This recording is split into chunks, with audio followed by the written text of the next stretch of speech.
Get your ears wrapped around the Golden State Media Concepts Basketball Podcast. All the scoop you need to know, from college basketball to the NBA and even March Madness. News of your rising stars. Topics on and off the hardwood. This is the Golden State Media Concepts Basketball Podcast.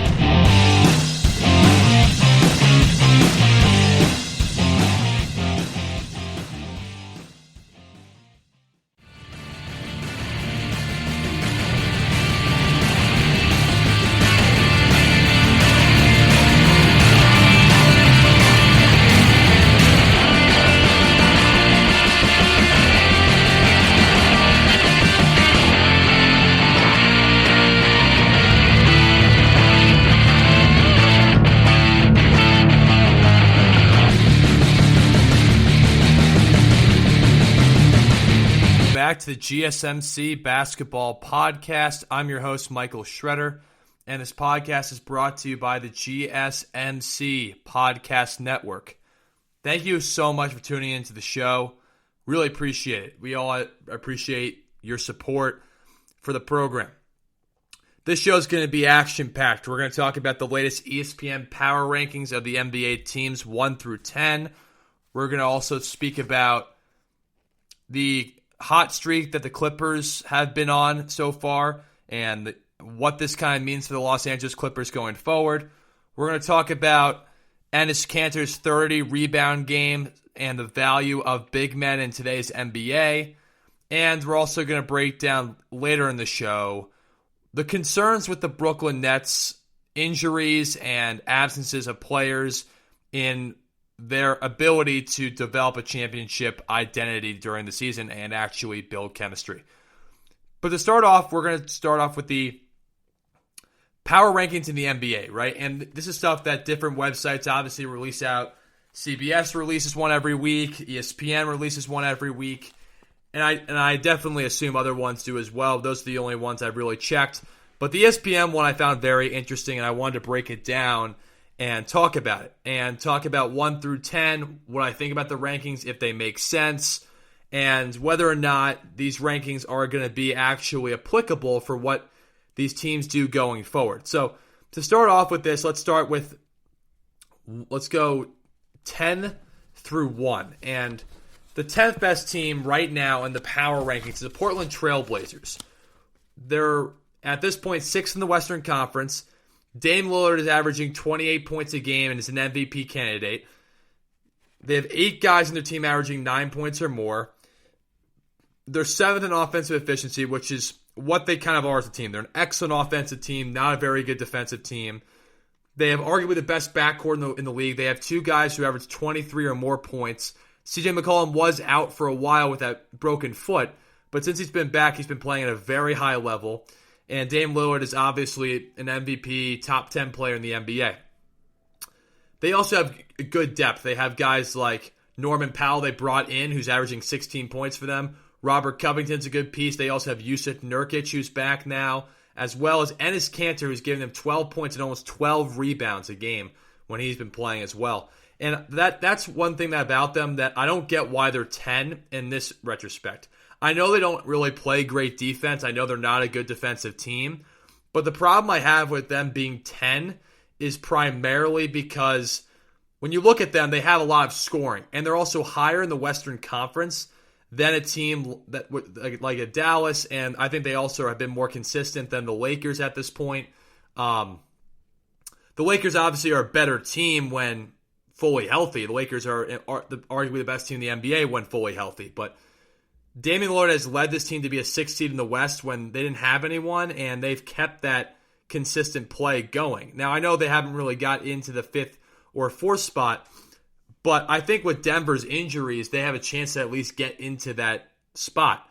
And I don't really understand, because you have guys like Cantor who give you 12 and 12. Nurkic is good. Powell. I don't really understand why they're 10.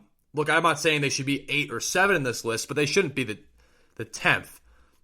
But that brings me to number 9. Number 9 is Dallas, and Dallas should be 10, and Portland should be 9 in my rankings if I had to do this. But Dallas is 10th in offensive efficiency. They were actually third at one point to start the season. And when Porzingis is healthy, he's a 20-point-a-game guy, and he did have 31 in one of their more recent games. And Luka Doncic has been unbelievable this year, 28, 8, and 8, so he's been unbelievable. Rick Carlisle's an excellent coach. They have guys like Dorian Finney-Smith, who's a good player. Maxi Kleber brings good depth. But their bench actually has been a lot better this year. They have guys like Jalen Brunson who have really stepped up. Tim Hardaway Jr. is still putting up around 15 points a game, 16 points a game. Even though he's not a very consistent in terms of his efficiency, you got to look at him and you got to give a little bit of props. I like Dallas, but they're not better than Portland. From a projection standpoint, they definitely are. But Porzingis isn't healthy enough for me to have faith in this team at this point of the season being better. They're also worse in the Western Conference standings. Portland's also beaten them. Dallas has too, but Portland beat them as well. So when I look at this, I don't really understand that. I know Dallas has probably a team that would be a little scarier to face in the playoffs because Dallas plays slightly better defense. And Luka, I would probably take over Damian Lillard. But at this point in time, Portland's a better team. They're more consistent on a night-to-night basis. Their depth is more consistent on a night-to-night basis. And I know projections matter, but that rankings doesn't make a whole lot of sense to me. I think Dallas should be below Portland in that rankings. At 8, the Lakers. Okay, I think this makes sense for where they are right now, right? The Lakers are 5th in the West. They don't have LeBron James or Anthony Davis. That's been pretty obvious for a while. Drummond, Schroeder, Talen Horton-Tucker are doing great in their absence. They've actually been helping out. Kuzma's had some good games as well, but he's been inconsistent. They've had big wins, like they beat Brooklyn recently by 25 points. They did lose to the Knicks last night. But the reason why they're 8, the reason why they're not better than teams like the Bucks or the Nuggets or the Clippers is simply because of the fact they don't have a ton of talent at their standpoint, from this standpoint, because at their disposal they don't really have a ton of talent, and those other teams do. And at that moment, they're also playing at the 5th in the West, and they're not as good as those other teams right now until they get LeBron and AD back. And AD, by I mean Anthony Davis, they're not going to be in position to be a higher than probably 8. And that's the way I feel about it. The Bucks are number 7. I agree with this because they've been 3rd in the East. They are a contending team in the East. They've been very good. They're the top scoring offense in the league. They're number 3 in offensive efficiency. And look, Giannis is having an unbelievable season again. He's giving you incredible numbers. And from my knowledge, he's averaging, I think, basically the same statistics he averaged last year. He's been out the last couple games, though, and it's interesting. With his knee injury, they haven't really been able to have him in the lineup recently. But, I mean, look, his stats this year are still very good. It's 28.8 points a game, 11.4 rebounds, 6.2 assists. His PER is top 5 in the league. His field goal percentage is still over 55%. His free throws are better than they were last year. But look, they are a good team. They are a contending team. I'm not sitting here saying, oh, no, they're not very good.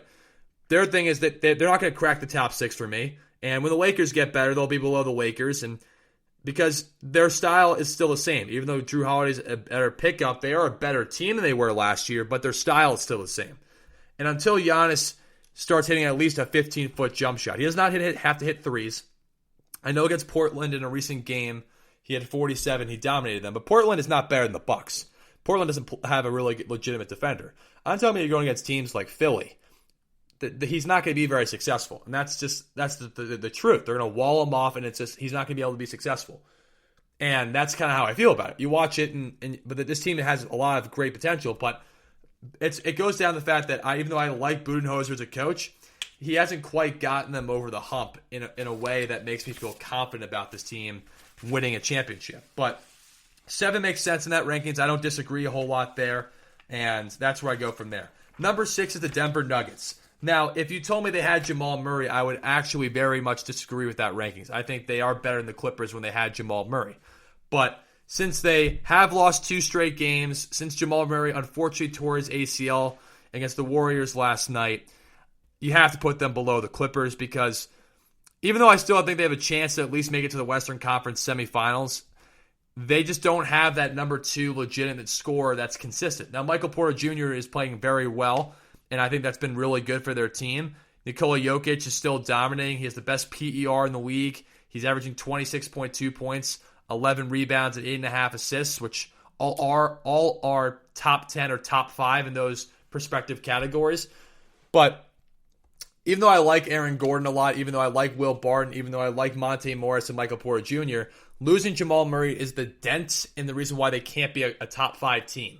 And you might put the Bucks and Lakers over them because the problem is they just don't have a consistent. They have guys who can put up a lot of numbers, but not consistently enough like a Jamal Murray. Even though Jamal Murray might not shoot a great percentage every night, you can't sit there and say Jamal Murray is not a big loss. He's a devastating loss because he's the second best option offensively for that team. And in the playoffs, he has had an incredible playoff run where he averaged 26.5 points in the playoffs last season and had the most historic first-round series with him and Donovan Mitchell.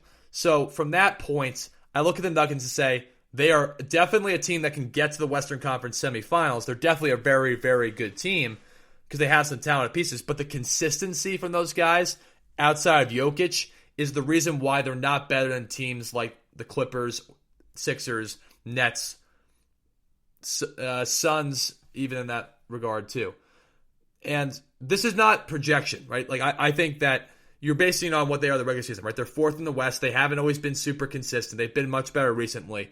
But I think the Jamal Murray loss really does hurt them. Do I think they could beat some teams in the Western Conference? Absolutely. But they're not going to get to the Western Conference Finals without Jamal Murray, and even with how good Jokic plays, that's their ceiling is Western Conference semifinals, in my opinion. But we're gonna crack the top 5 now, right? So 5 is the Clippers, and interesting enough, I actually disagree with this. I think that if you look at them, I think that they should be higher than this, and I have not been one who's been super high in the Clippers because of what they had last season.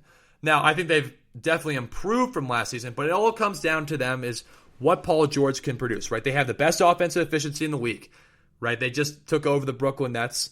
They have a top 4 team in shooting overall field goal percentage. They're overall the best team in 3-point shooting percentage. You got Paul George, who's been the last couple games, he's averaging 33 points on 67% shooting, and Kawhi Leonard's still playing at a very high level. You've got guys like Luke Kennard and Marcus Morris and Reggie Jackson and Serge Ibaka. Again, and Nicholas Batum, they have a loaded team. They are good. And then Rondo adds a very good leadership and point guard component to this team. And look, they're also looking at getting guys like Kemba Walker possibly or Tristan Thompson. We'll see if those actually happen, but they're considering those moves. And they're a really, really good team this year. I'll say it. But the thing is going to always come down to is how Paul George plays in the postseason. And Kawhi Leonard's also not absolved of that either. He needs to show up too. You can't have straight second halves where you shoot 30% from the floor in 3 straight games and not be criticized for that. But he is a very good player. So is Paul George. If they continue this into the playoffs, this team can definitely contend for a world championship. I think they're low. I think they should be higher than what they are. And number 4 are the 76ers. Now, the 76ers have a chance to be much higher on this list, and that's with the chance they play against the Brooklyn Nets this week. And the reason why that they have been so successful, and the reason why I actually would probably rank them over Brooklyn at this point, if they have to beat Brooklyn first of all. But they have an MVP candidate, Joel Embiid, who's averaging 29.6 points a game, 11 rebounds, and 4 assists, and he's shooting a great percentage. His thing is that they have also Ben Simmons, who's probably, I think, should be Defensive Player of the Year. An all-star snub for sure in Tobias Harris, who's a 20-point-a-game scorer. They got a good bench with guys like Furkan's Korkmaz and Dwight Howard and Shake Milton and George Hill when he's able to play. And then they also got guys like Seth Curry as well, right? So they have a very solid team. People also forget, they're second in defensive efficiency. They are fantastic defensively. They have all bought in. They play well together. And look, I know Ben Simmons, people are going to criticize him because he doesn't shoot much. And I'm one, he's saying that he needs to get at least a 15-foot jump shot. I agree with that. But he does do other things really well. And the fact that Joel Embiid has been so dominant this season, they are 4 right now, but they have a real chance to get back into that top 3 if they beat Brooklyn this week. Because again, at this point, right, these other teams have better records. But I think from a projection standpoint, Philadelphia might be the second or third best team in this league. And I think they're just that good. I think defensively they're really good. I think Joel Embiid is actually playing motivated, really good basketball. I think Tobias Harris is playing at a high level. And I think the role players understand their role. And I think Ben Simmons even understands what he kind of needs to do to be effective, right? Number 3 on this list is the Brooklyn Nets. So they have the most talented team in the league. We get it. They're 20-8 against 500 teams. They have the big 3. They have the second best offensive efficiency in the league. And they have great depth with guys like LaMarcus Aldridge, Nick Claxton, Joe Harris, Jeff Green, Blake Griffin. We understand it. This team is loaded. They are the most loaded team in the NBA. And this is going to be a big test for them. Look, their record, they have not always been consistent in terms of reliability. I'm going to talk about more of that later when we break them down later. But that I don't disagree with the Sixers and Nets being where they are, right? It's going to depend on who wins this week because that will have the tiebreaker in the first place in the East, and that's kind of how it works. Number 2, the Phoenix Suns, and this is not a disrespect. I think they should be, even though they have a better record than teams like Philadelphia, the Clippers, and the Sixers at the moment, I don't know if I'm not saying I disagree with the rankings in a sense, but I'm saying like in terms of projections, they are not better than those 3 teams. So I might have misspoke earlier when I said I think the Clippers are too low. I mean in terms of projection. The Suns deserve to be number 2 in the power rankings in the regular season because they have the second best record in the NBA. They've been fantastic. I talked about them last week. I'm a big fan of their team. I think they're an excellent, excellent basketball team. And when I watch them play, I think that when I watch them play, they are an excellent basketball team. They have a top 6 defense in the NBA, a top 7 offense, 2 All-Stars in Devin Booker and Chris Paul.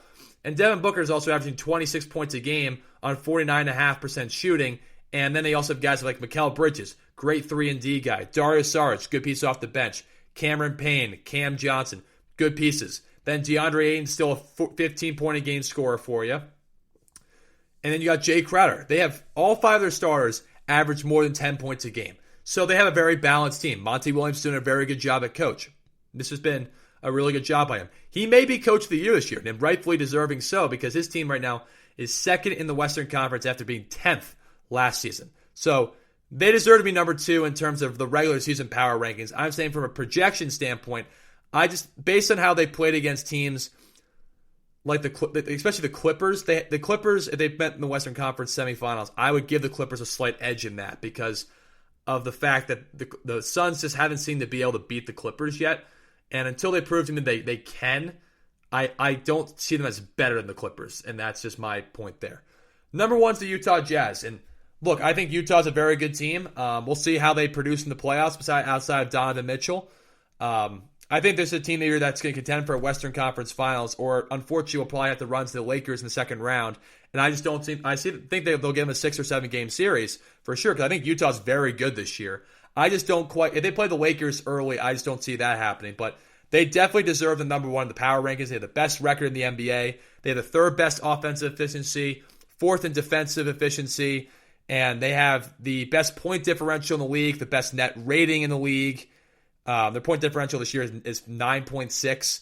They're first in rebounding. They have 6 players averaging 12 points or more. And they're good because they don't rely on ISO scoring. They rely on ball movement and passing and cutting and getting favorable matchups. But the issue is in playoffs, you kind of need a guy to get a bucket outside Donovan Mitchell. And there's not a ton of guys. Jordan Clarkson's been very good this year. But he has a tendency to shoot bad percentages. So does Donovan Mitchell. Donovan Mitchell's not a very efficient scorer. So again, when it gets to those big-time moments, I think Donovan Mitchell's got every single thing in his favor in that moment. But we'll see how everything produces for those guys. Again, they did blow a 3-1 lead to Denver. Even though that was not necessarily Donovan Mitchell's fault, we have to see what those other guys do. Like, I like Mike Conley a lot, right? He was an all-star this year. He's fantastic. But again, they are an excellent team, but I only trust at this moment Donovan Mitchell and then maybe Mike Conley. But they just like when I look at these rankings, I'm not really in a huge disagreement. I think that Portland should be above Dallas, and if you're looking at projection, I think the Clippers are better than Phoenix at this moment, and I think the Clippers actually in this ranking should be 2. I think they're better than Nets at this moment because the Nets are in and out with injuries. and the Sixers. I think the Suns should be 5, but doesn't necessarily mean the Suns don't deserve to be 2 because they do have the second best record in the NBA. This rankings are actually pretty good, but the Jazz deserve to be 1 because they have the best record in the NBA. And I think all these teams legitimately, maybe except for Denver at this point, are all really good teams. I mean, in terms of winning a championship, the teams that are not, I'm talking about the top 5. If you look at the top 5, those teams can all contend for a championship. And then I'd probably put the Lakers in there too, because the Lakers, when they have Anthony Davis and LeBron, we'll see what happens. But that's kind of the whole deal there. Now, again, it's a big if, though, right? And I'm going to put huge ifs, right? You got to get these guys back. I'm not one. If you don't play a ton of games together, you're not going to give me full confidence. But this is a good rankings, and I don't disagree with a whole lot on this list. I just think the Clippers need more respect. I think the Suns have gained a lot of respect. It's just that they haven't beaten the Clippers. So I can't put them above the Clippers because when they play against the Clippers, they've lost two of those games against the Clippers, and that's a big deal to me. You got to beat those. If you want to be a higher ranked team in the regular season, you got to beat those teams, right? So that's where I go with that. So we're going to take a quick commercial break here, and when we come back, we're going to talk about the Los Angeles Clippers and their incredible hot streak in this period of time and what I think about their championship dreams going forward. All that coming back up after this break. Are you looking for the very best NFL and college football podcast? Then check out the GSMC Football Podcast. Get the latest football news both on and off the field. From the NFL Draft to trades to the rumor mill to the NFL Combines. They got you covered. That's GSMCpodcast.com/football-podcast. Get updates on college rivalries, game day insights, and much, much more. It's football talk the way you want it. This show eats, sleeps, and breathes football. Don't forget to like them on Facebook and follow them on Twitter. Visit GSMCpodcast.com for more info.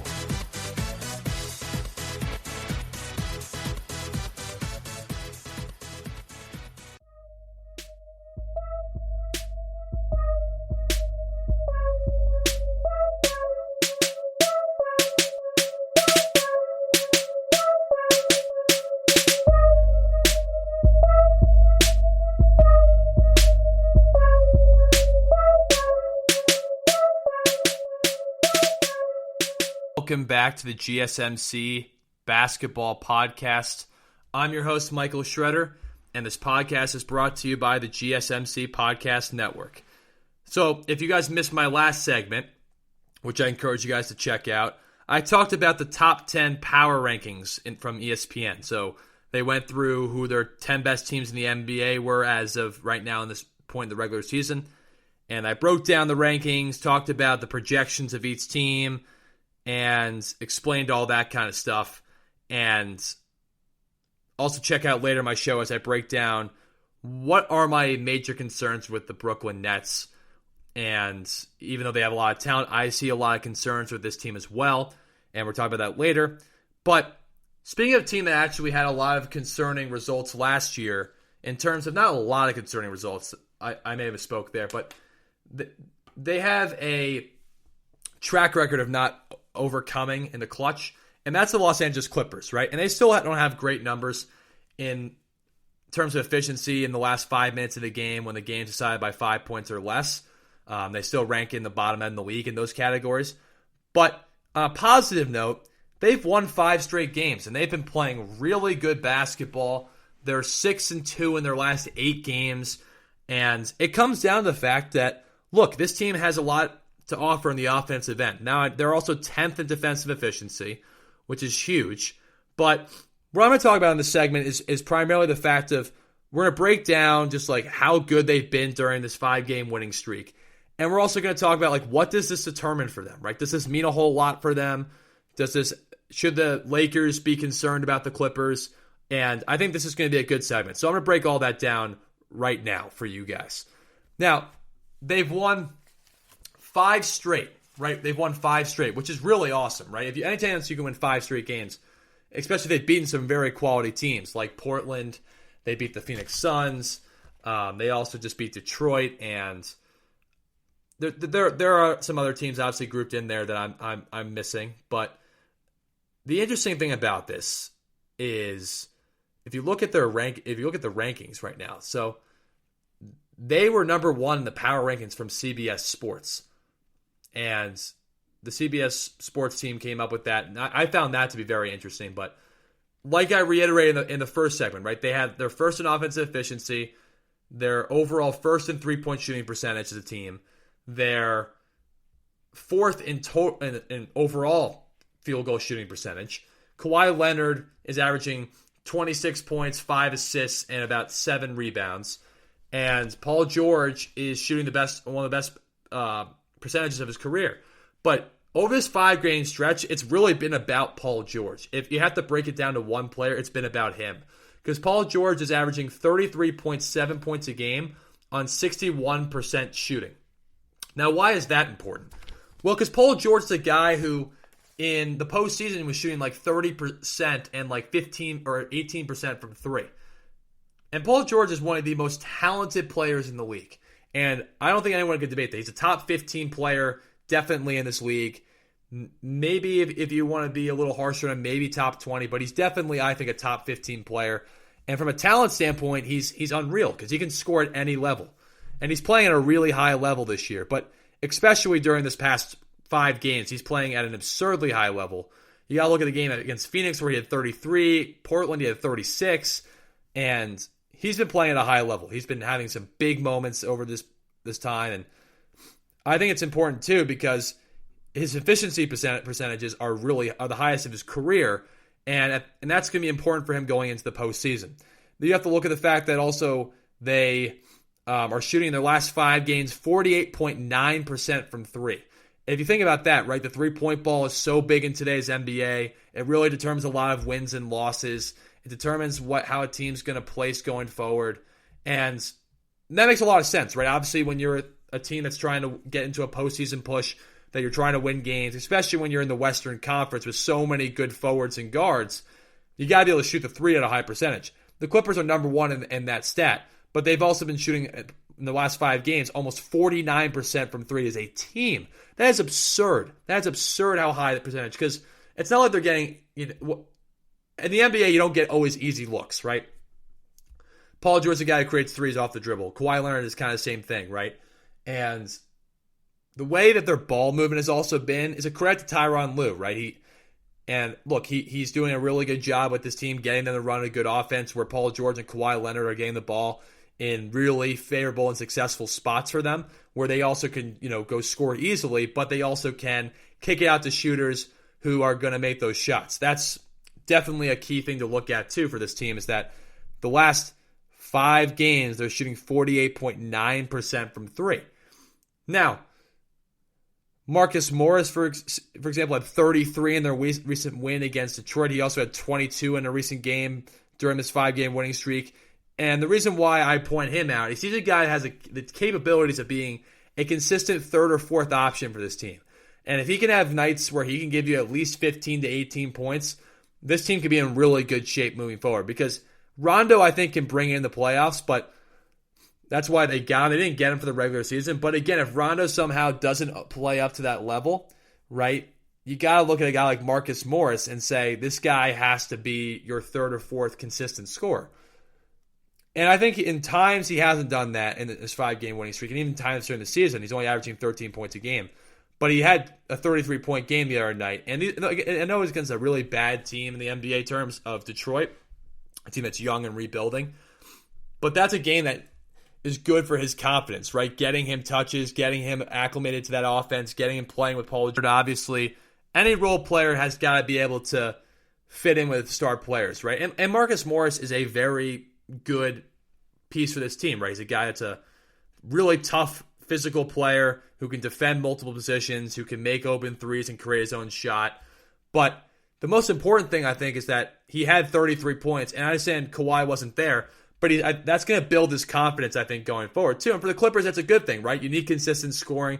You need a guy who can be able to go get a bucket, too, outside of Kawhi and Paul George. That's important.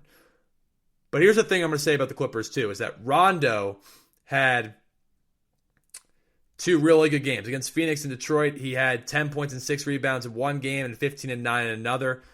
Rondo's getting used to playing these minutes and playing with these guys.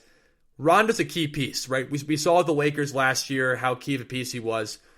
I wasn't as big of the signing as other people were because I think Rondo has been inconsistent in the regular season, right? I don't think he's going to help them in the regular season. But the issue is that the Clippers are an ISO-heavy team. They are. They give the ball to Kawhi Leonard and Paul George. They run ball screens or plays for them to go isolation.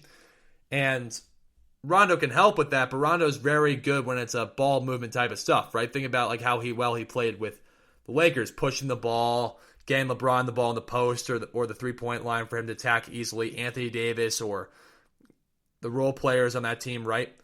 But that was my initial kind of diagnosis of it. But when I look at him now, he's been fitting in really well. And he's been hitting big shots for them. He's playing good defense. He's playing hard. He's being a leader and a very good enforcer for this team.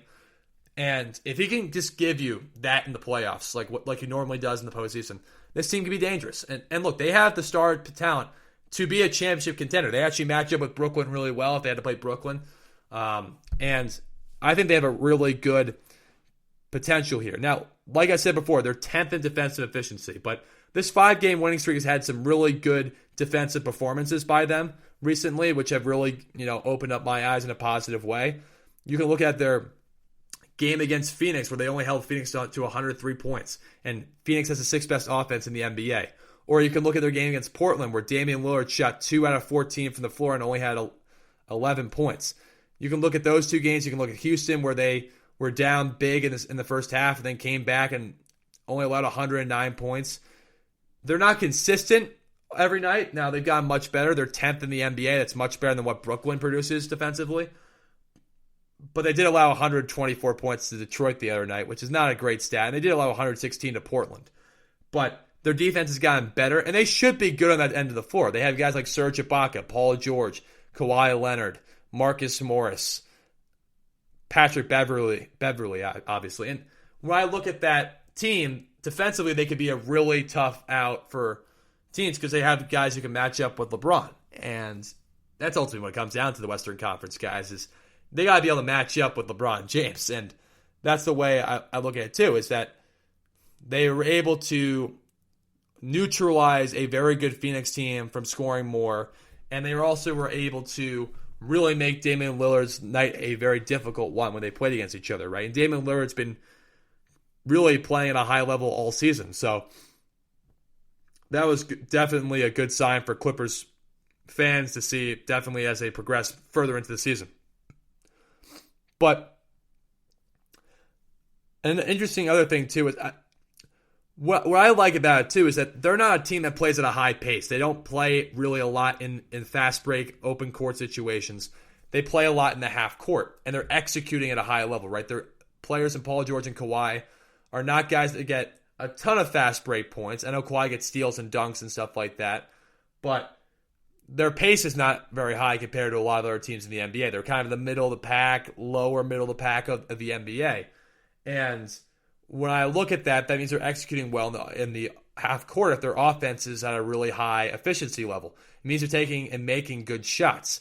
And they're running efficient offense, right? Getting the ball to the players in favorable positions for them to succeed. And that was something that players on the team complained about last year. I don't think Doc Rivers did a poor job at times always with offense, but I think guys are now understanding more how to play with Kawhi and Paul George. I think that's attributing to it.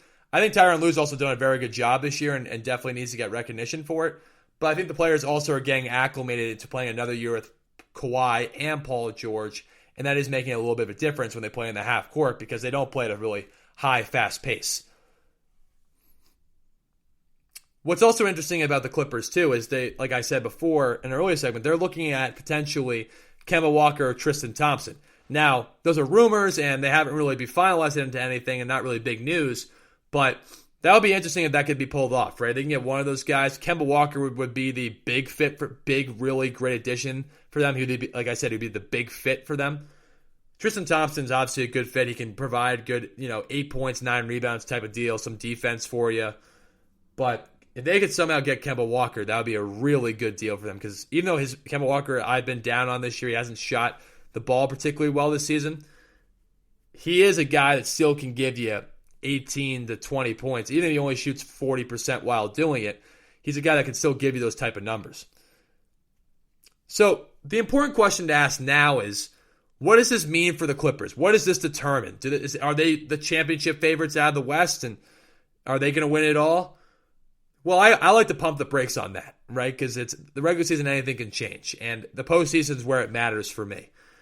I think the regular season does matter more than other people think, though, because I think you should get a good seed, and I think you need to build good chemistry in the regular season, which I think the Clippers have, unlike last year. But I think, look, I've been a guy who says the Clippers need to prove in the playoffs, and I still stick by that. But I think they're more dangerous this year than they were last year.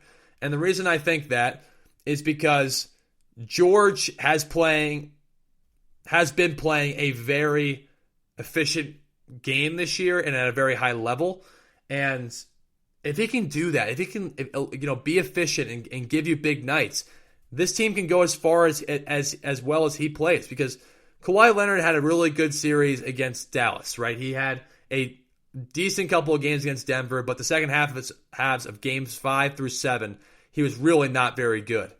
If those guys perform at the levels they're supposed to perform at, this team's got a real good chance to come out of the West, because they have the defensive personnel. But again, they had that last year, and Luka Doncic tore up that defense, and they also had Jamal Murray and Jokic tear them up defensively. I think they have a really good chance. But the thing is, it's going to come down to more consistency on the defensive end. They got to have the other guys step up more. Paul George has got to play at this consistent level. And they have to see what they get in the trade deadline. If they can get a guy like Kemba Walker, that can make a humongous difference, because they have a third legit scorer then. I'm not saying Marcus Morris can't be that. I'm not saying that Reggie Jackson can't be a third legit scorer. That's not all I'm saying, because I think those guys are very talented, good offensive role players. But Kemba Walker's a star in this league. So they can get Kemba Walker. You have a big three with that Clippers team that can match against the big three of the Lakers. They can match with the Jazz, the Suns. And that's where I go from there, right? I think the Clippers have all the talent in the world to win a world championship. I think that if Paul George plays at this level, they have a great chance to win the world championship. But my opinion will still stand. I need to see this in the playoffs. I need to see them play at this level, right? In the postseason. Because the postseason is where champions are made, right? It definitely shows you if the chemistry and all they built in the regular season translates. That's why the regular season is important. You got to build something that you can translate into the postseason. They've built a foundation where they can, go in the postseason successful. And I think everyone wants to see an all LA conference finals. And we'll see how it goes. But I think that the Clippers are definitely a team that you can look at and say they're very dangerous. But you have to see what they do in the postseason, because they do have question marks in terms of what Paul George produced last season. Even Kawhi Leonard to a little bit of an extent. And then you can even look at guys like Marcus Morris and Reggie Jackson and Pat Bev. And look, Rondo's going to be a good piece for that too, right? Helping these guys in the playoffs, adding that leadership role. But again, it's going to be how this team plays in the postseason, right? It's always going to come down to that. I think they are better than they were last year, especially in the regular season. Their chemistry is better, their defense is better, and their offense is absurd how good it's been this season. They're shooting the three ball at incredible high percentages. But they aren't good in the clutch. Their efficiency numbers are not very good there, right? They're in the bottom 5 in the league in both offensive and defensive efficiency in clutch moments, which are defined at when the game is 5 minutes or less and the points are decided by 5 points or less. They look at that, right? And that's a glooming thing. Can the Clippers still be able to close out games? They did it against Phoenix, right? And they did it against Detroit. But will they be able to consistently do that? That's a glooming question mark. And that's why the playoffs are going to be a big key for this team. But the way they're playing right now, they look as dangerous as anyone. And that's why I thought they were better than Phoenix in the power rankings, because they're playing at an incredibly high level right now. Not saying Phoenix isn't doing that, but the Clippers might be the hottest team in basketball at this moment right now. So that's where you have to look at it and say, okay, this team can be definitely a team that could beat the Lakers, beat the Jazz, beat the Suns. They've already beaten the Suns a good amount this year. But the Lakers have proven more consistent in the playoffs. So what are the Clippers going to be able to do? Are the Clippers going to get by the second round this year? and get the job done, right? The Western Conference is not the Eastern Conference. It's a really difficult uphill climb in the playoffs. So I like the Clippers more than I liked them last year. I think that this 5-game winning streak, the way they're playing, is definitely something that if they apply it to the playoffs will be really scary for a lot of teams in the Western Conference to face against. But it always comes down to the one glaring question. How are you going to produce when those close moments happen? And their numbers don't speak very well to that this regular season, even though Paul George is playing at a very high level and has hit clutch shots and has played well in big games, actually. Against Brooklyn, he played really well. Against Phoenix, he's played well. Against the Lakers, he's played well. But it comes down to those facts, right? And Paul George has also had games where he's not shown up. Like, we can go with the game at the Bucks this year, right? And that's the glooming overall kind of question mark with this team. Will Kawhi Leonard and Paul George play well enough in the playoffs together to get them over the hump? And that's still a question mark I still have, even with how well they play. They're more dangerous, I think, they were last year. Their talent and their shooting is scary from an offensive perspective. But they still have that glooming question of, can they get over the hump in the playoffs? And I need to see it to believe it. If I see them do it, all kudos to them. This is definitely a regular season to look at, back up on, and say this is, a formula to build upon, right? Because I think if a team gave me this is why the regular season is important. If the team gave me this in the regular season, I would be like, this team's going to have a great chance at the postseason. But unfortunately, they had that run last year, and Paul George has had about a 3-year run where he hasn't came up big in the playoffs. And that is a big concern when I'm looking at this team moving forward. And whether or not that's fair, I think it is, because they didn't get the job done in the playoffs last year. But the regular season is important because it definitely gives you a different perspective last season, because Paul George is playing better than he did last season. Their chemistry, the guys are there more often, even though Kawhi and Paul George do load manage themselves still. There's less of that whole load management deal. There's more of a chemistry being built. The problem always comes back to, though, whatever you did in the postseason the year before, you have to prove people wrong, right? LeBron James in 2011 had the worst playoff final series, probably the worst playoff series of his career, and he had to come back the next season, and he won that world championship and proved everyone wrong, right? It'll be great to see, obviously, a team that everyone doubts and overcoming the odds, right? They definitely have the talent to do it, and they have a championship-winning head coach. They had one last year, too. So it's all up to the players, right? If they play to their level, if Paul George plays at this consistently high play and shoots these percentages, Kawhi Leonard comes up big when you need him to, like he did in Toronto and like he did in certain games of the playoffs last season as well.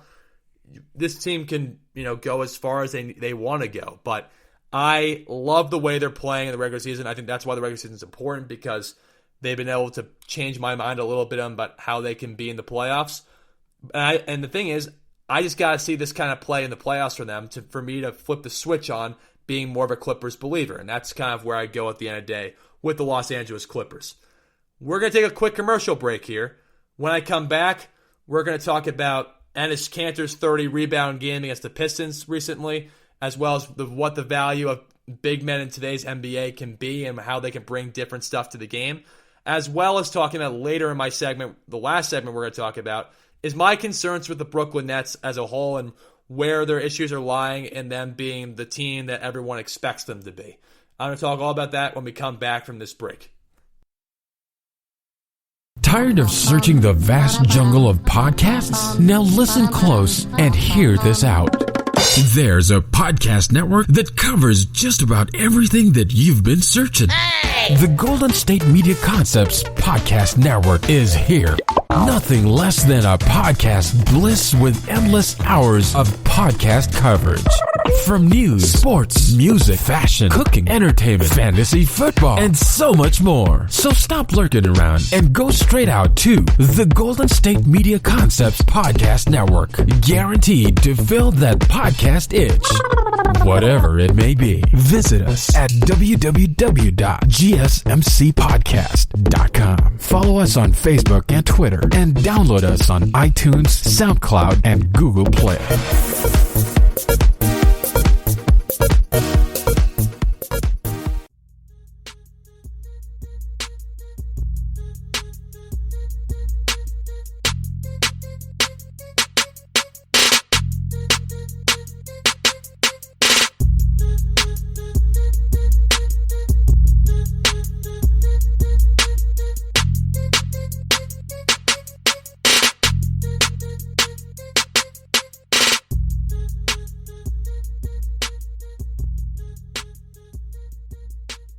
Welcome back to the GSMC Basketball Podcast, brought to you by the GSMC Podcast Network.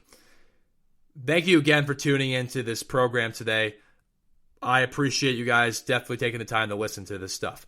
If you missed my last segment, I talked about the Los Angeles Clippers. They had a 5-game winning streak recently. I talked about how that's been going for them, what they've been able to keep the success on so far in that winning streak, what this means for them going forward, and ultimately their playoff chances as we get closer to that playoff period of time.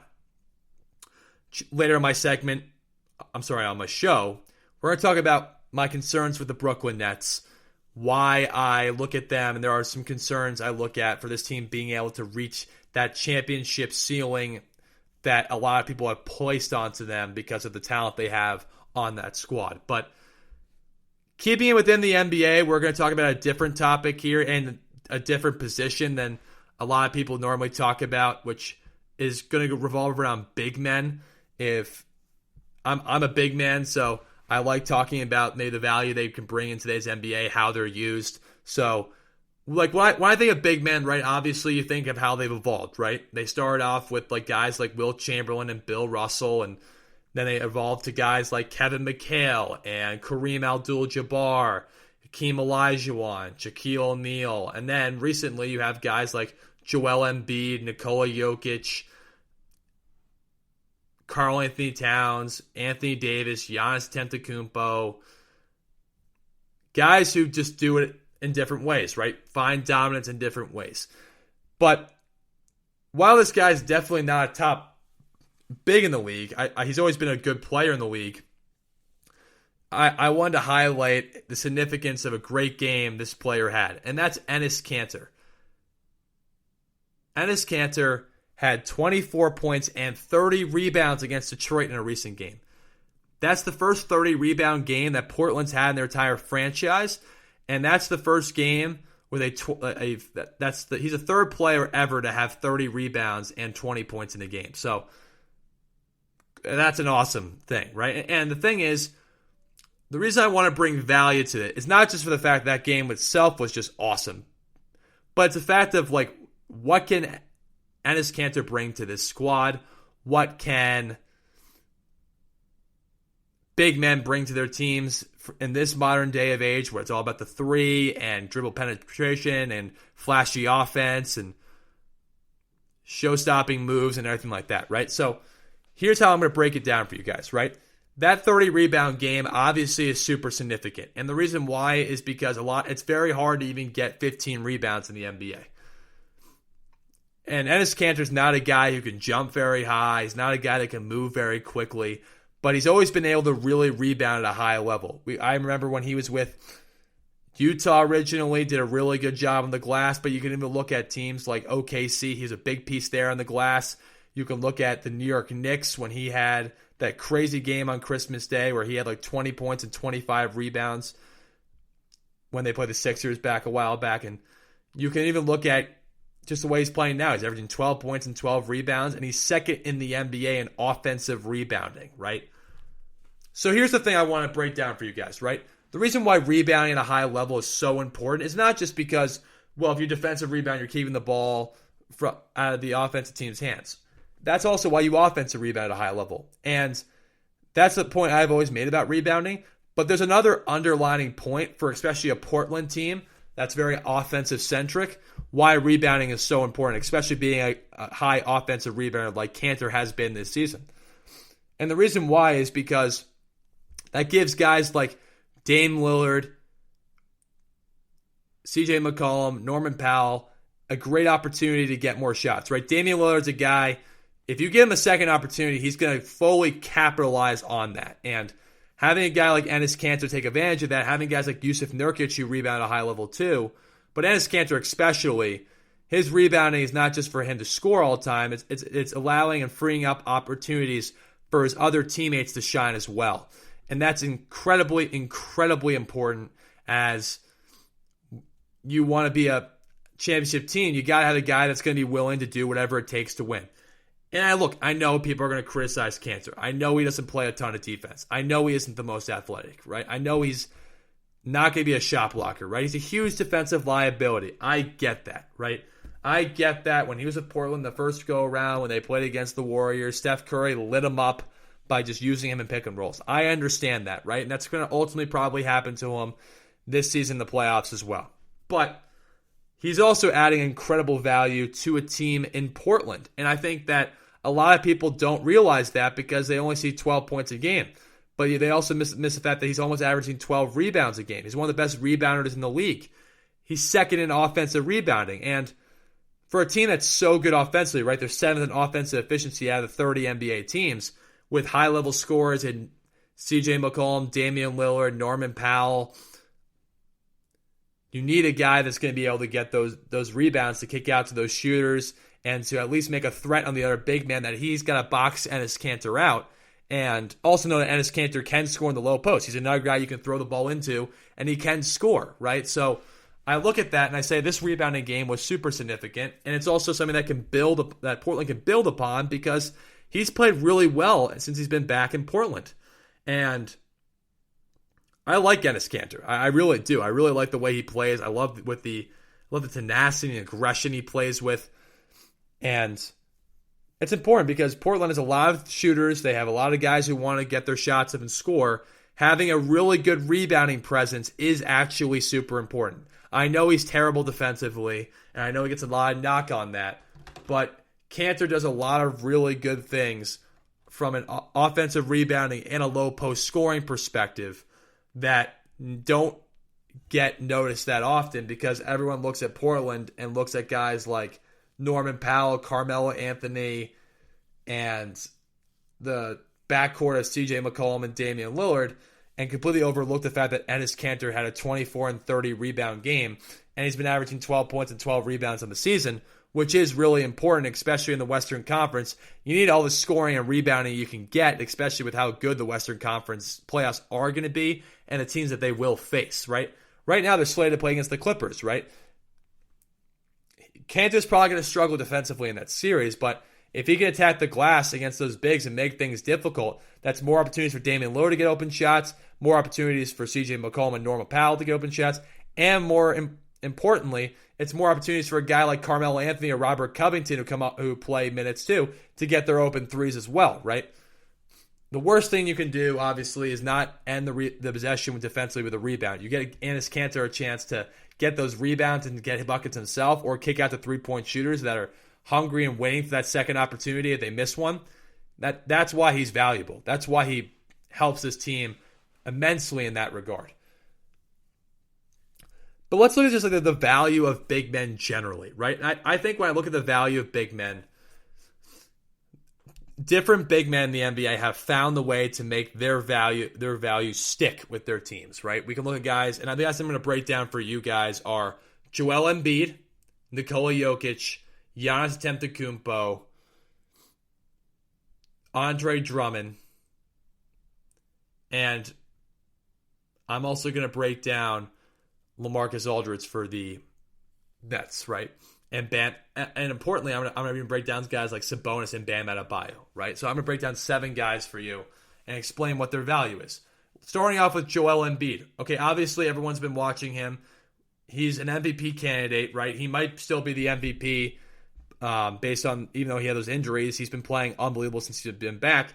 And the reason why he brings a lot of value and the reason why low post big men are still valuable if you can get them is because he's got that perimeter skill set that works, but he has the ability to dominate inside at such a high level that you have to double team him, that he's going to demand a lot of defensive attention, that he frees up space for open players to score or cut to the basket, like a guy like Simmons, right? A guy who can't shoot, a guy that can at least cut to the basket, right? That opens up a lot of opportunities for guys even like Seth Curry and Tobias Harris and Furkan's Korkmaz and Mike Scott. These guys can live off of Joel Embiid's presence and how valuable he's been this year, right? He's averaging 30 and 11. And obviously that's important, right? He's also a willing passer. That's why he's valuable because, again, he's also huge defensively too, right? Good shot blocker. He's helping this team become the second best defensive team in the league. And ultimately, if you want to win postseasons, you got to have a guy that's going to make a mark on the other team's defense. And Joel Embiid's a guy that can totally do that. Let's also talk about Nikola Yokitch, right? Because he does it in a very different way.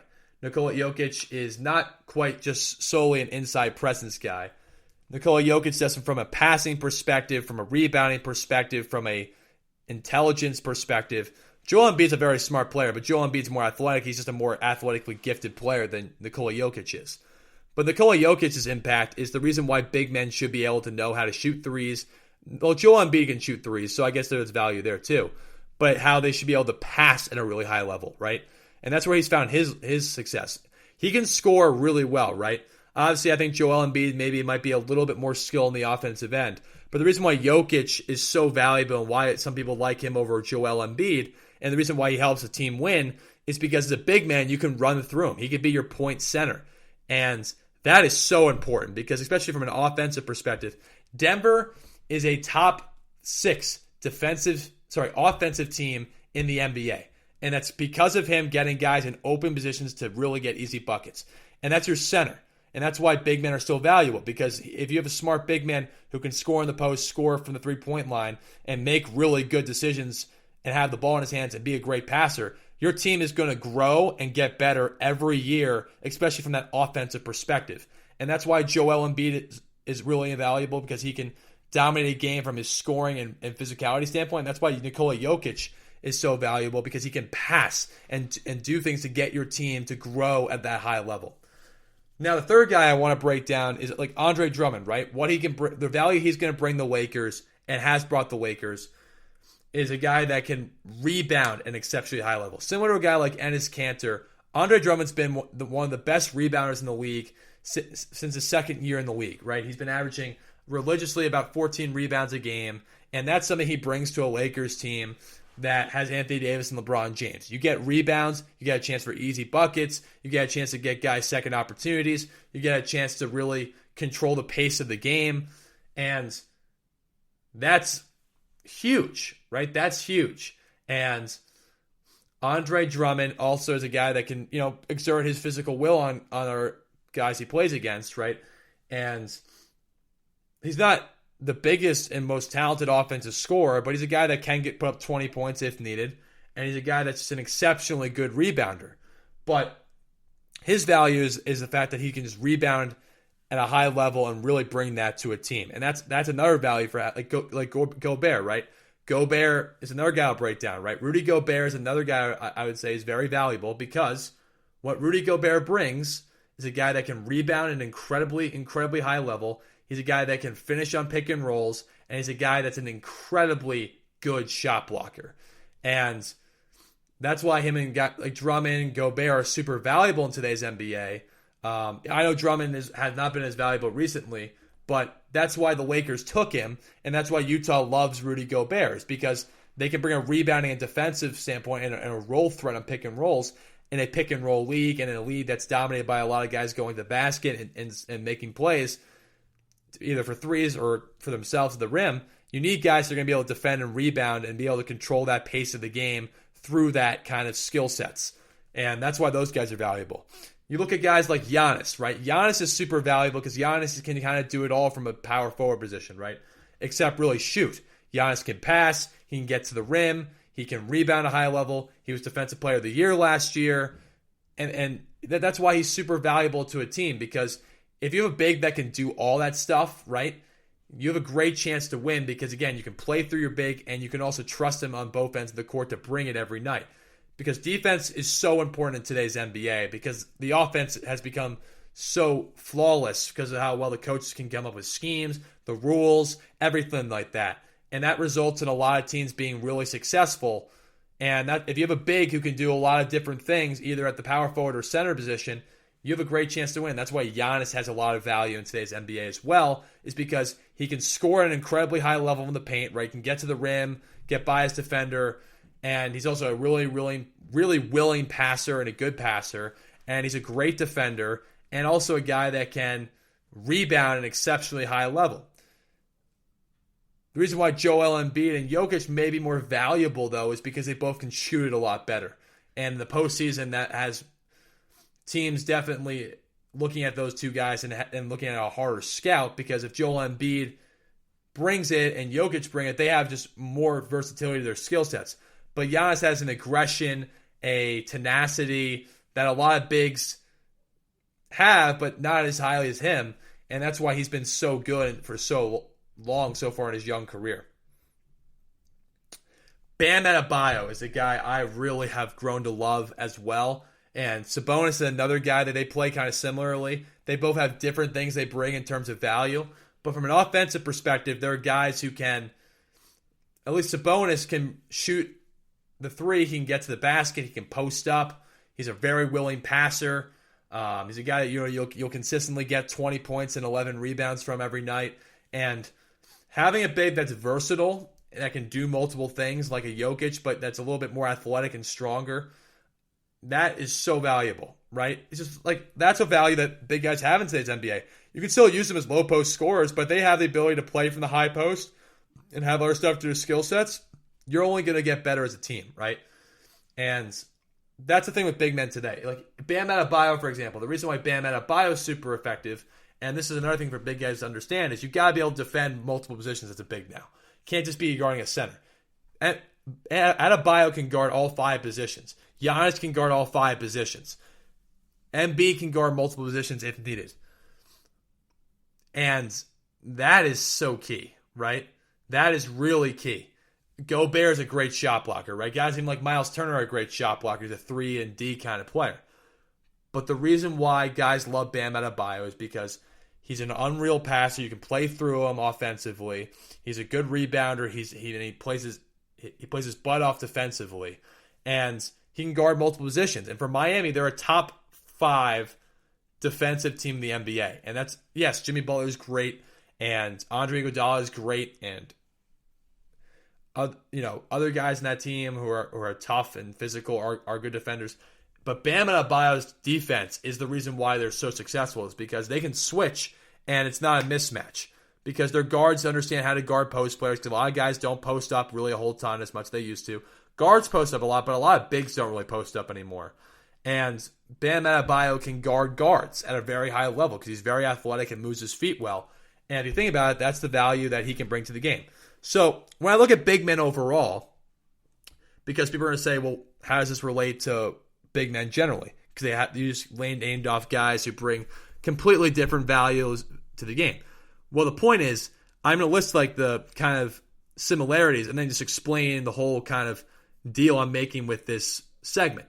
In the sense that you look at this team, right? You look at teams in general. Like you look at teams like Philly and Denver and Miami and Indiana and Milwaukee and Utah. Those teams would not quite be the same without those players on the court, right? I know Utah's guys that can score a lot, right? Defensively, they would be worse.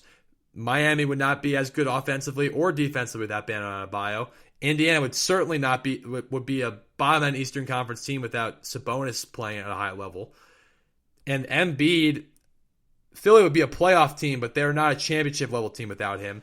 And with Denver without Jokic, they wouldn't be making the playoffs. So the value of big men is that if you're a low post player, you can still survive. You just got to be able to do different stuff. You got to be able to pass at a high level. You got to be able to shoot, and you got to be able to play somewhat defense, right? If you can't play high level defense, your offensive skill set's got to be so exceptional to make up for that. That's what Jokic gets away with. That's what even a guy like Sabonis gets away with, right? Because guys saying like, oh, if you just work on your defense and you get average 12 rebounds a year, you'll make money. The reason why, and that was a reference to Gobert, but Gobert is a unique level shot blocker. And that's really hard to come by. If you have a skill set, you're able to pass, shoot, handle the ball a little bit, and then have a low post game, and then defensively you can play competent defense, you can bring value to any sort of team you're on. And that's what these certain bigs have been able to do. They have different skill sets. They either are really good at certain things, right? But they all have in common the ability to pass. They all have the ability to dominate inside if needed. But the big thing is like guys like Gobert and Giannis can dominate from just a physical defensive rebounding standpoint, like a Drummond too. But like the really best bigs offensively in the league can do so much different stuff. And you don't necessarily have to just be an offensive stopper to be good in the NBA, but you also can be really exceptional at certain other things too, right? Like defending, rebounding, and adding value there. But offensively, if you have a low post game and you can shoot the three and handle the ball a little bit and pass, you can bring value too. Big men are still valuable in today's NBA. I understand guards are the guys that are taking over the NBA, but who are in the MVP race right now? Giannis, a big. Jokic, a big. Embiid, a big, right? I know you're also probably going to loop Damian Lillard in there and James Harden in there as well, right? But this is the point I'm making. Big men still have immense value in today's NBA. Immense value. And I understand people want to sit there and say, oh, no, they don't. They don't have immense value. Like, what are you talking about? No, they do have immense value. They do have immense value. They know how to play basketball. And that's the important point to take away with this, is that bigs have value. Look at a guy like Porzingis, right? Why is Porzingis valuable to the Dallas Mavericks in a sense? Now, I know he's not valuable in terms of injuries. That's one reason why there were rumors about him being traded. But the reason why he does bring value when he's healthy is because he can space the court and it's because he can defend the rim, right? But you don't have to be just a three-point shooter and a shot blocker to be effective in the league. Embiid is a low-post scorer who has skill sets in the perimeter. If you can develop that too, you could be incredibly, incredibly successful. And that can help you as you transition going forward as well.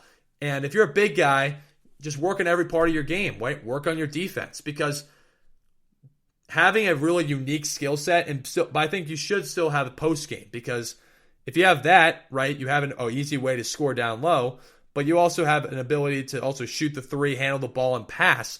You want to be able to make your offense really good if you're not a great defensive player, but you also want to be able to, if you're a great athlete, and you have the ability to shot block at a high level, be really good at that as well. Because bigs have different values they can bring to the NBA. And especially now, compared to maybe in the olden days, the bigs are different now. But I think the bigs should still develop a post game, still have that to their repertoire, but they should just add skills to that to make themselves more of a lethal threat on the offensive end. And whether you're athletic or not, you should always have different skills offensively. Now, if you're a guy that can be an elite level shot blocker, do that. If you're a guy who's strong, maybe not as athletic, you can still be a really good position-based defender and a guy that can be really difficult for guys to score on the post, be quick with your hands. Again, these things are workable. Excuse me. I was trying to look for the right word there. And that's the whole point there, is that you look at this kind of stuff. You look at the way these bigs are. There is a huge value to bigs today still. There still is a huge value to what these guys can bring and what they've done in the NBA. Just look at the evidence, right? Look at guys like Rudy Gobert. Look at guys like Joel Embiid, Nikola Yokitch, Giannis Antetokounmpo, Anthony Davis, right, with his whole versatility. He can guard 5 positions. He can shoot the 3. He can get to the basket. He's got a mid-range, right? It depends on your position, obviously, but like centers have a very high value because the centers in the NBA today, it's had different skill sets that work for them. And teams appreciate that because if they're really good offensively, they become the face of the franchise. If not, like a Rudy Gobert, they become a huge defensive key piece and still an all-star that can help and dominate at a high level. And that's why Utah's been so good this year. That's why you look at teams even like the Lakers, right? They took Andre Drummond because of his ability to rebound at a high level. There's value to every player if you take them at their, not just their face value, but you look at the details of how they play every game and what specific values they can bring.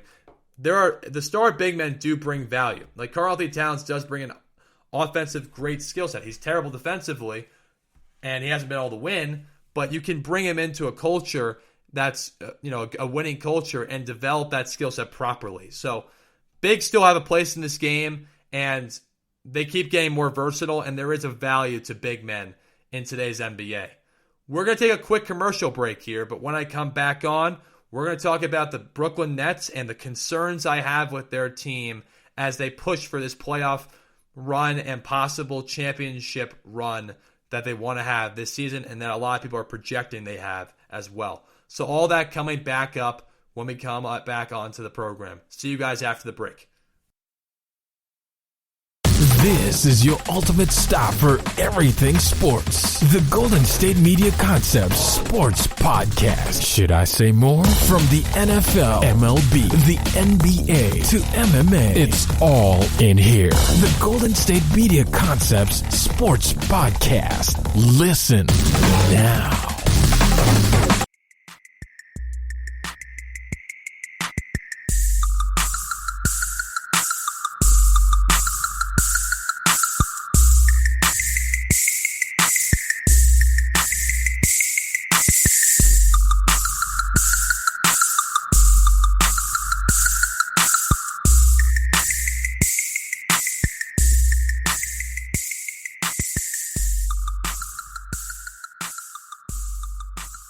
Welcome back to the GSMC Basketball Podcast. I am your host, Michael Schroeder, and this podcast is brought to you by the GSMC Podcast Network. Thank you for tuning into the show. If you missed my last segment, I talked about Ennis Cantor's significant 24.30 rebound game, the value he brings to the Portland Trailblazers. But I also turned it into a segment talking about the value of big men in today's NBA, why big men still should be highly valued because the big men have become more skilled. And I talked about what different big men bring to the table and why it's not only about scoring and rebounding, maybe having a great offensive skill set, but guys like Rudy Gobert who just bring great rim running and record in the entire NBA and has consistently had that throughout the entire season. On this segment, though, we're going to talk about the Brooklyn Nets, right? And I think this team is the most talented team in the NBA. I think they are immensely good offensively, but it comes down to things that I am concerned about them going into the playoffs. Not saying that this team can't win a championship. That's not at all what I'm saying, but there are some glaring concerns that don't point very positively for Brooklyn. Before I get into this, I will split in the positives, though, is the fact that they do have the second best offensive efficiency in the league. Their star trio has all played really well this season, and their role players seem to have acclimated very nicely. And the fact that they're shooting high levels from three-point range and that they move the ball so well. Look, they have a lot of excitement, and they've also been really good 20-8 against teams with winning records. So I understand that people are looking at this team from a talent standpoint and saying this team is going to win the NBA championship. And that's not all we're saying. Like they should definitely be one of the favorites to win the NBA championship. I'm explaining, though, I do have some concerns about them as they progress forward. And the concerns I have are a few things. I'm going to break them down into, I think, three main points. The first thing is reliability of their stars, chemistry, defense. That's where I'm going to break it down. I'm going to give you guys a bunch of different points within those three segments and explain my thought process as I go into that. So reliability, right? Well, this has been something that Brooklyn has struggled with reliability, right? Kyrie Irving missed his, I think, 15th game due to a personal reason. He's missed 4 due to load management. And again, he's had this instance of having all these personal reasons where he's left the team and not come back. And that's a problem from a reliability standpoint because the team has only had the big three play 7 games together. And Kyrie has not been very reliable because he's out with these personal reasons. And no one's questioning at all, like, you know, what his personal life is. Like that's his decision. If it's a mental issue, that's fine. But again, he's being paid to come in and work and perform at a high level too. And him missing all these different times for issues here and there is just like, if you're a fan going to the game, you're not going to be able to see him. And also from a team standpoint, you can't trust if he's going to be there consistently due to his injury past. And then now with these personal reasons, you don't know. Now the second reliability issue is Kevin Durant. He had a hamstring issue for over 2 months and is coming off an Achilles injury. Can he stay healthy for the entire postseason? My answer would be yes, but that is a glaring concern. And that is a reliability standpoint because you have Kyrie who's out week to week depending on personal issues or load management, right? It's mostly personal issues now, but he's had an injury history in the past. And then you also have Kevin Durant who's had a history of injuries, right? There's Achilles and his hamstring now, and you don't necessarily know his reliability all the time. You know, if he's healthy, he's going to play basketball, but is his health going to stay that way through grueling playoff series? That is a concern. That's a legitimate concern. I don't think he's as big of a deal, but again, you never know. He has an injury history. And now James Harden's out with hamstring tightness. So you have a reliability issue with those three stars. And that's a major problem for me because, again, Kyrie's missing games. Kevin Durant did miss a bunch of games. Now Harden is missing games.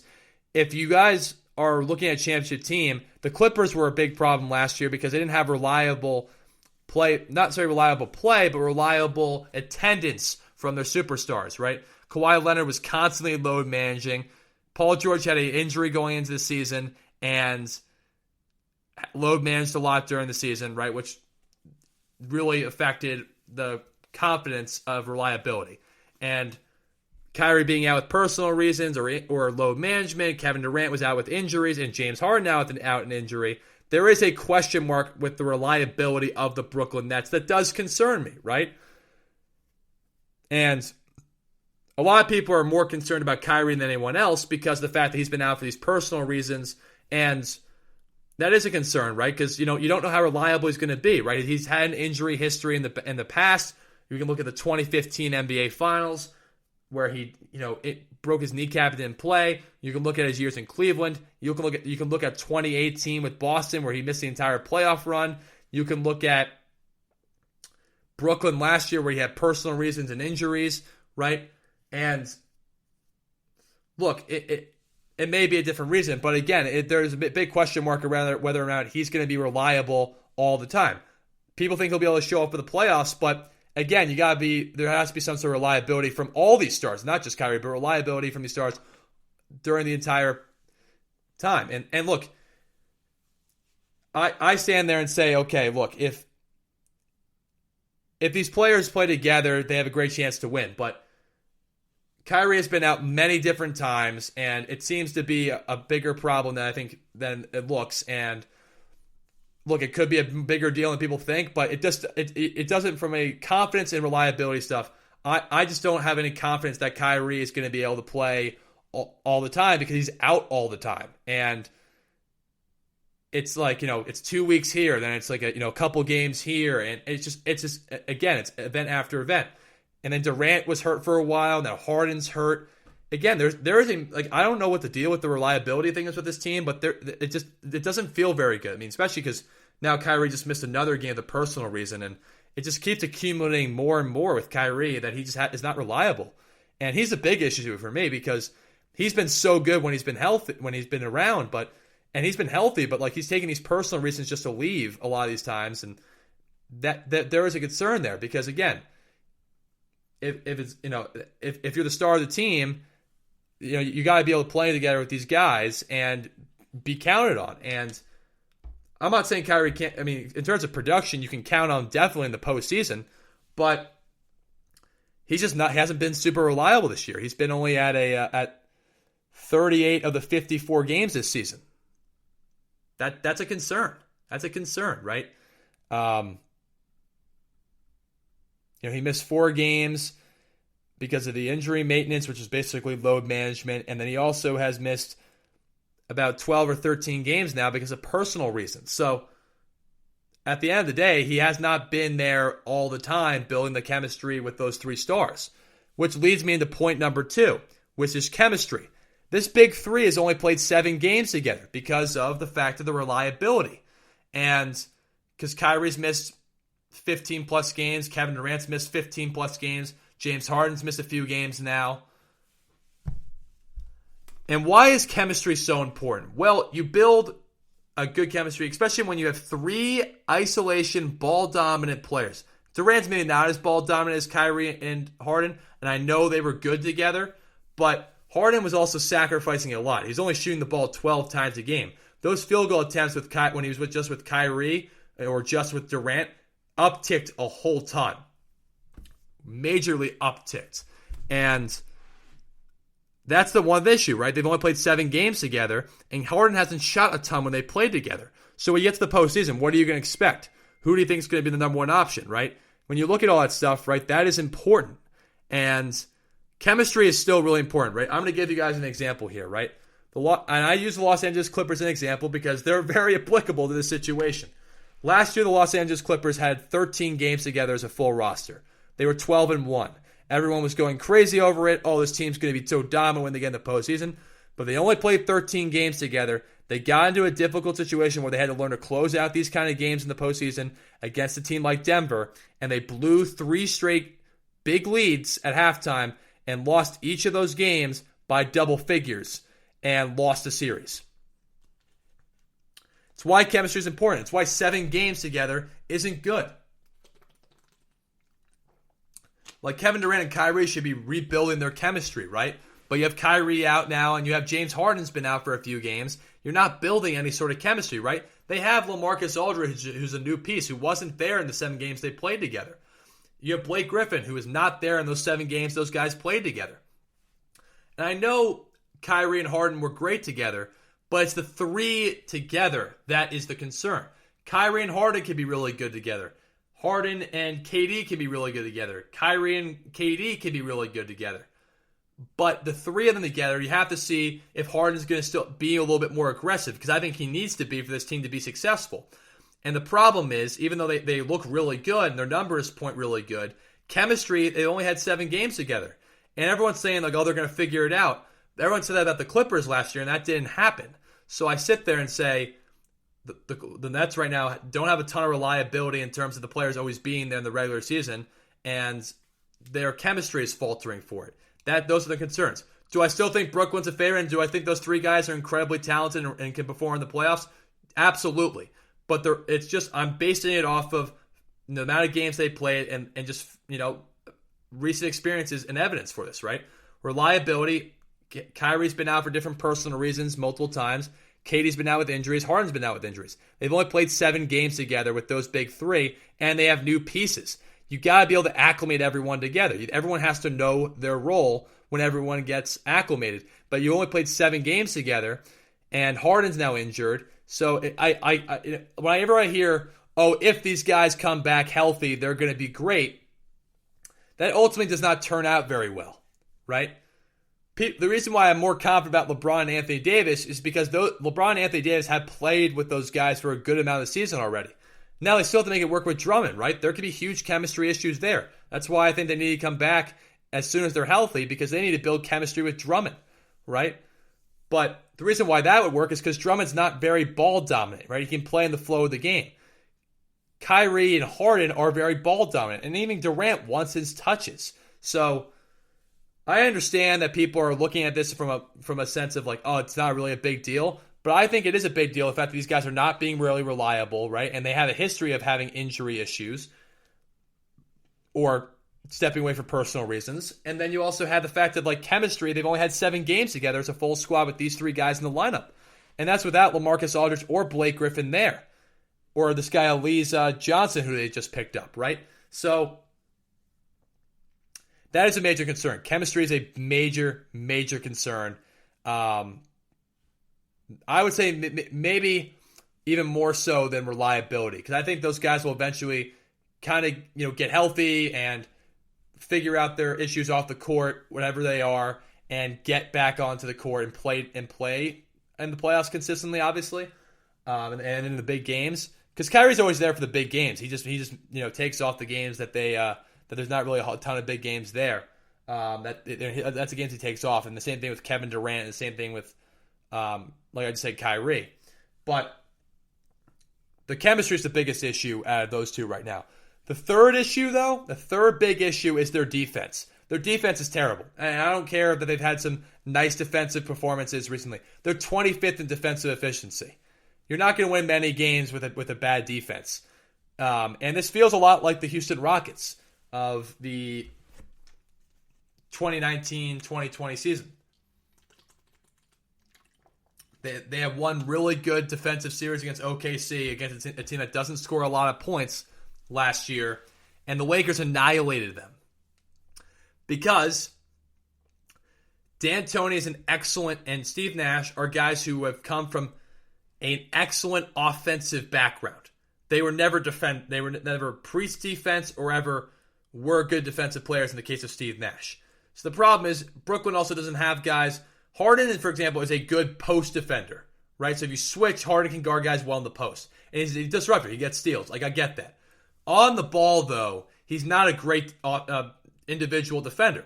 Kyrie's, tries defensively, but he's not a great defender. And Durant picks and chooses. He's a pretty good defender, but he's not great. The other guys on the team are not great defenders. LaMarcus Aldridge, as you saw with Andre Drummond, is not a good defender. Blake Griffin certainly is not a good defender. Bruce Brown's a good defender, but again, you put Bruce Brown on like a LeBron James, for example, he stands no chance. And if you put like Joe Harris, Joe Harris is not a great defender, right? So they don't have a great defense, right? They just don't have a ton of guys that I sit there and say, okay, can be great defenders. Like this guy, Elise Johnson, they think can be a decent, guy to come in and play some defense, but this is the problem with the Brooklyn Nets, though. Like, offense, you can't just outscore everybody and expect to win. I know you have a really highly talented offensive team, but it goes back to the three issues, right? Those three stars are not always reliable in terms of always being there, right? Their chemistry hasn't quite been built yet because they've only had 7 games as a full squad.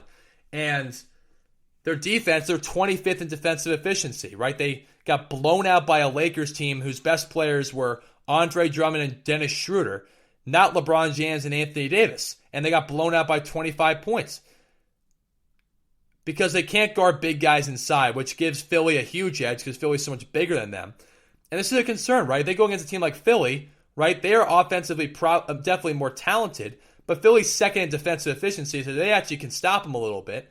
And defensively, they can't stop anyone. Joel Embiid would have a field day against them. Even guys like Ben Simmons in the post or Tobias Harris in the post can have a field day against this team. Giannis is like, they don't have anyone to build a wall against Giannis. They're not a good defensive team, and this has not changed. It hasn't really. They were the worst defensive efficiency of all time at one point, but now they're 25th. So, okay, they got better, but they're still really bad defensively, right? They're in the bottom 5 or 6 defensively in the league. They're not a good defensive team. They're not a team I look at and say, oh man, this team is going to really make it difficult on you from a defensive standpoint. Like, no, they're not, right? They're not a good defensive team, and it's just an obvious point. They're just not good defensively. They are not good defensively. And you can just take their examples, right? They allowed 149 points to Washington earlier. Okay, that's when they were horrible defensively. But I'm going to just pulling up their games now, right? Like today, they got a big win against the Timberwolves, right? The Timberwolves are the worst team in the NBA, right? They allowed 97 points to them. Like, okay, fine. But we can look at the Brooklyn Nets, and we can probably look at the last couple games, and I can point out bad defense, right? Like, they're allowing over 107 points a game, and at least in their 3 recent wins. Sorry, they allowed 115 points against the Bulls, lost that game. They allowed 112 to the Knicks, the Knicks are one of the worst offensive teams in the league. They won that game by 2. They played good defense against the Pelicans. Then they allowed 126 to a Lakers team without LeBron, Anthony Davis, or Kyle Kuzma in the lineup, or Wesley Matthews for that matter. And they've had games without 111 to the Pistons, 118 to the Jazz.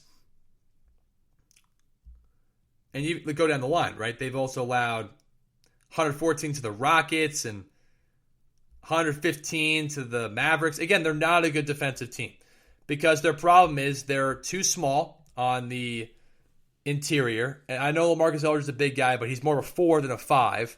And if you put Blake Griffin in the small ball 5, like again, Embiid would have a field day in that series. I think even Giannis would. I think, look, if the Nets played the Bucks, I think they would win that series in 5 or 6 games. Philly, I think, could legitimately beat them in a 7-game series. I do feel that because of the issues I just mentioned, right? Reliability, right? The guys aren't really always there in the regular season. Chemistry, right? They've only played 7 games to a full squad. And defensively, right? They don't have the greatest defensive personnel. They don't have the coaches that have been defensive-minded players in Steve Nash or coaches in Mike D'Antoni. And they're 25th in defensive efficiency. So, when I look at that, that's a major, major problem. And what I'm also trying to make you guys aware of is that when I'm saying all this stuff, I still think Brooklyn should be considered the favorites because from a talent standpoint, they're unbelievable. But I don't want people jumping just because of the fact that they have the most talented team probably, besides the Warriors of this recent time, that they're easily going to walk and win the championship. That doesn't always happen, right? Because you got to build chemistry. They only played 7 games together. You got to be reliable if you're superstars. That, Kyrie's been out 16 games. Harden's been out a couple games. Durant was out for over 2 months. So, and Brooklyn's 15th in opponents' 3-point shooting percentage, right? That's middle of the pack. I mean, that's straight like the, middle of the NBA. That's not good, right? That the teams that are ahead of them, Philly's better than them, right? Miami's better than them. New York's a lot higher than them. Denver's higher than them. The Clippers are higher. Teams like Charlotte and Memphis are higher. They're barely above teams like Golden State and Boston, who have real trouble guarding the 3. Again, right? This is not, rocket science here. I'm looking at opponents' field goal percentage too, and their defense just isn't that good. Like, it just isn't. And I can look at this right now. Opponents' field goal percentage. Okay, Brooklyn. They're 13th in the NBA, which is not bad, but again, it's kind of average, right? They're 25th in overall defensive efficiency because they can't really guard the paint that well. They're 15th in field goal percentage with 3 and 13th in overall field goal percentage. That's just not going to cut it at the high level. And that's what concerns me about Brooklyn, right? Those the 3 things, right? Reliability of the superstars because Kyrie's out, in and out a lot with either personal reasons or load management at different periods of time. Kevin Durant has been, out for a while with different injuries. James Harden's out now due to injuries. So that's a reliability standpoint. The second point about Brooklyn that concerns me is their chemistry because they've only played 7 games together as a full squad. And that was without LaMarcus Aldridge there, without Blake Griffin there, and without Elise Johnson, who just came in. And then the third thing is their defense is just not very good. And that's a major problem because if they can't defend, I can't trust them to win an NBA championship. With all that being said, they have the most talented team in the NBA, and if they put it together, it's going to be really hard to beat them in a 7-game series. But they got to fix those holes that they have right now for confidence to be built. I think they're very good, but I've seen from past things that those concerns are a big problem. Like, Toronto still built heavily good chemistry, even with Kawhi Leonard load managing, right? The Lakers built good chemistry with stars last year, right? It's just, you have to be reliable, you have to have good chemistry, and you got to play good defense, in my opinion, to win a world championship. And I'm not saying Brooklyn can prove me wrong with all that stuff because they're so talented, right? Because talent can sometimes overcome those issues, but you got to have good chemistry, you got to be reliable, and you got to play defense. And Brooklyn's got to fix those issues.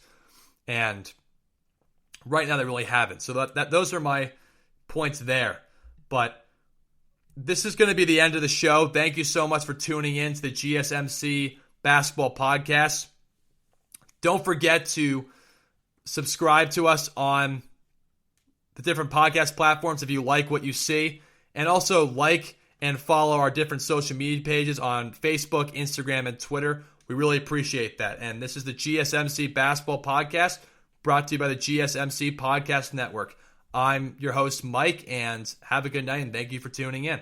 You've been listening to the Golden State Media Concepts Basketball Podcast, part of the Golden State Media Concepts Podcast Network. You can find this show and others like it at www.gsmcpodcast.com. Download our podcast on iTunes, Stitcher, SoundCloud, and Google Play. Just type in GSMC to find all the shows from the Golden State Media Concepts Podcast Network, from movies to music, from sports to entertainment, and even weird news. You can also follow us on Twitter and on Facebook. Thank you, and we hope you have enjoyed today's program.